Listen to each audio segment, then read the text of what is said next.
সবাইকে ওয়েলকাম। আজকের পর্বে আমি ভীষণ ইয়াম্মি ভীষণ tasty chocolate cake dessert box করে দেখাবো। যারা চকলেট লাভার আছেন তারা অবশ্যই ট্রাই করে দেখবেন এটা, কারণ এত বেশি মজার যে আপনার চোখ এমনি বন্ধ হয়ে আসবে এটা মুখে দেওয়ার সাথে সাথে।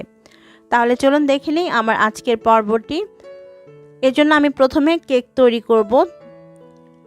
তাই এখানে একটা বাটিতে নিয়েছি 2টা রুমের স্বাভাবিক তাপমাত্রায় থাকা ডিম। একটা ইলেকট্রিক বিটার দিয়ে আমি প্রথমে 1 মিনিট বিট করে নিব। 1 মিনিট বিট করার পর আমি এর মধ্যে দিয়ে দিব চিনি হাফ কাপ। তবে চিনিটা আমি একবারই দিব না, আমি 2বারই চিনিটা অ্যাড করব। প্রথমে অর্ধেকটা চিনি দিয়ে আমি আবারও বিট করে নিব যতক্ষণ না চিনিটা গলে যাচ্ছে। যখন চিনিটা গলে যাবে তখন বাকি অর্ধেকটা চিনিও দিতে হবে আর বিট করে নিতে হবে। বিট করতে করতে যখন দেখবেন ডিমের হলদেটে অংশটা চেঞ্জ হয়ে এরকম সাদাটে হয়ে যাবে আর ফোমি একটা কনসিস্টেন্সিতে চলে আসবে, তখন বুঝতে হবে আমাদের বিট করা হয়ে গিয়েছে। তখন এর মধ্যে অ্যাড করতে হবে 1/3 কাপ পরিমাণ রেগুলার রান্নার তেল। তেলের পরিবর্তে এখানে আপনারা বাটারও অ্যাড করতে পারবেন। তেলটা দেওয়ার পর আমি আরও 30 থেকে 40 সেকেন্ডের জন্য বিট করে নিব। তেল দেওয়ার পর খুব বেশিক্ষণ সময় নিয়ে বিট করবেন না, এতে করে ডিমের যে ফোমটা তৈরি হয় সেটা নষ্ট হয়ে যায়। 30 সেকেন্ড বিট করে নেওয়ার পর আমি এর মধ্যে শুকনো উপকরণ অ্যাড করছি। প্রথমে নিয়ে নিচ্ছি 2/3 কাপ ময়দা, 1/4 কাপ কোকো পাউডার, 1 চা চামচ বেকিং পাউডার আর 1 চিমটি পরিমাণ লবণ। এখন সব শুকনো উপকরণ চেলে নিতে হবে।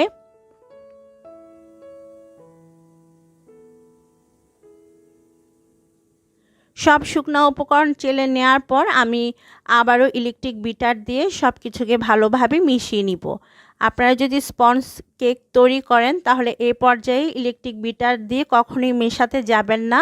এই পর্যায়ে যখন শুকনো উপকরণ অ্যাড করবেন তখন আপনারা স্প্যাচুলা দিয়ে আলতোভাবে মিশিয়ে নেবেন। আমি যেহেতু আজকে স্পঞ্জ কেক বানাচ্ছি না, তাই আমি ইলেকট্রিক বিটার দিয়ে সব কিছুকে মিশিয়ে নিচ্ছি। কিছুক্ষণ মিশিয়ে নেওয়ার পর আমি এর মধ্যে দিয়ে দিলাম 2 টেবিল চামচ পরিমাণ দুধ। এবার আবারও সব কিছুকে একটা স্প্যাচুলা দিয়ে মিশিয়ে নিতে হবে। তারপর আরও 1 মিনিট বিট করব। তার আগে আমি এর মধ্যে দিয়ে দিচ্ছি 1 চা চামচ পরিমাণ ভ্যানিলা এসেন্স। এখন আবারও 1 মিনিটের জন্য বিট করে নিচ্ছি। অবশ্যই মনে রাখবেন, যদি আপনারা স্পঞ্জ কেক তৈরি করেন তাহলে বিটার মেশিন দিয়ে মেশাতে যাবেন না। আমার রেডি হয়ে গিয়েছে। এখন এরকম ফয়েল বক্সের মধ্যে আমি আমাদের কেকের ব্যাটারটাকে ঢেলে নিব। যেহেতু ডেজার্ট বক্স করছি তাই এরকম ফয়েল বক্সগুলোই লাগবে কেকটা বেক করার জন্য। আমি এখানে 3টা ফয়েল বক্সের মধ্যে সমানভাবে কেকের ব্যাটারটাকে ঢেলে নিয়েছি। এখন এগুলোকে স্টিম করব। স্টিম করার জন্য চুলায় আমি একটা প্যানের মধ্যে আগেই পানি ফোটাতে দিয়েছি 2 কাপ পরিমাণ। এখন এই প্যানের মধ্যে আমি আমাদের স্টিমারের স্ট্যান্ডটা বসিয়ে দিব। ব্যাস, এখন এর উপরে আমি আরও একটা স্টিমারের স্ট্যান্ড বসিয়ে দিব। তার উপরে আমাদের আরেকটা যে কেকের বক্স রয়েছে সেটা দিয়ে দিব। তো আমি 2 ধাপে কেকটাকে বেক করে নিব বা স্টিম করে নিব। এখন ঢাকনা দিয়ে ঢেকে 20 মিনিটের জন্য আমি মিডিয়াম হিটে রেখে কেকগুলোকে বেক করে নিচ্ছি বা স্টিম করে নিচ্ছি। আপনারা চাইলে এগুলো ওভেনে বা চুলাতেও বেক করে নিতে পারেন। নর্মালি আমরা যেভাবে কেক বেক করে থাকি সেরকমভাবে। 20 মিনিট পর দেখবেন কেকগুলো সুন্দরভাবে বেক হয়ে যাবে। আমি এখন একটা টুথপিক দিয়ে চেক করে নিব যে আমাদের কেকগুলো বেক হয়েছে কিনা। এই যে টুথপিক খুব ভালোভাবে পরিষ্কারভাবে বের হয়েছে, তার মানে কেকগুলো হয়ে গিয়েছে। এখন কেকগুলোকে আমি স্টিমার থেকে উঠিয়ে ঠান্ডা করে নিব। এখন নিচের কেকগুলোকে আমি দেখে নিচ্ছি হয়েছে কিনা। দেখুন একদম পরিষ্কার বের হয়েছে।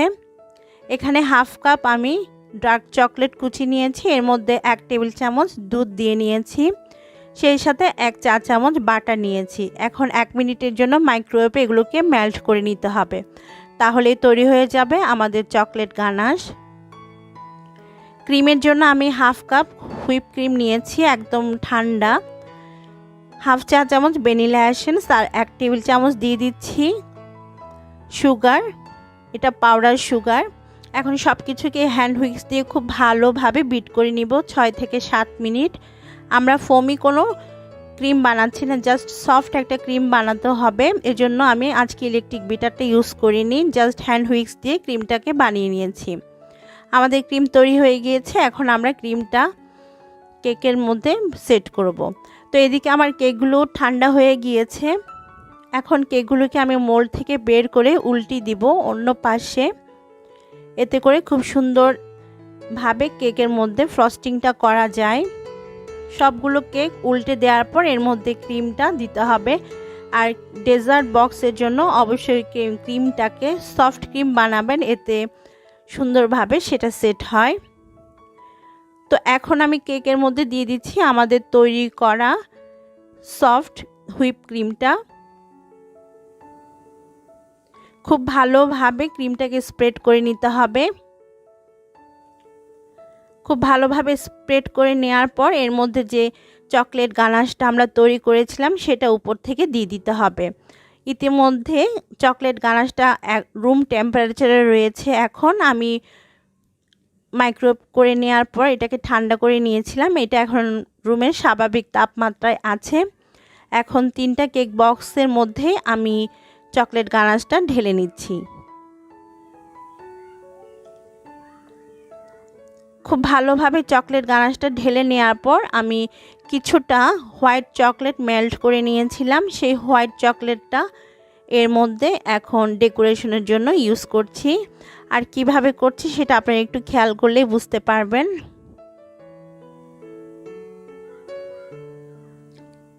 এক পাশ থেকে আমি প্রথমে দাগ টেনে নিচ্ছি সবগুলো বক্সের মধ্যে। তারপর একটা টুথপিক দিয়ে এরকম লম্বা করে দাগ দিলে দেখবেন খুব সুন্দর একটা ডিজাইন হয়ে গিয়েছে।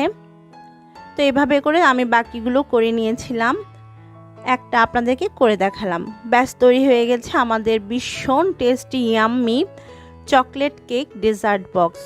আশা করছি বাসায় ট্রাই করবেন। যে কোনো মেহমান আসলে বা কোনো পার্টি থাকলে আপনারা এটা ইজিলি করে নিতে পারবেন।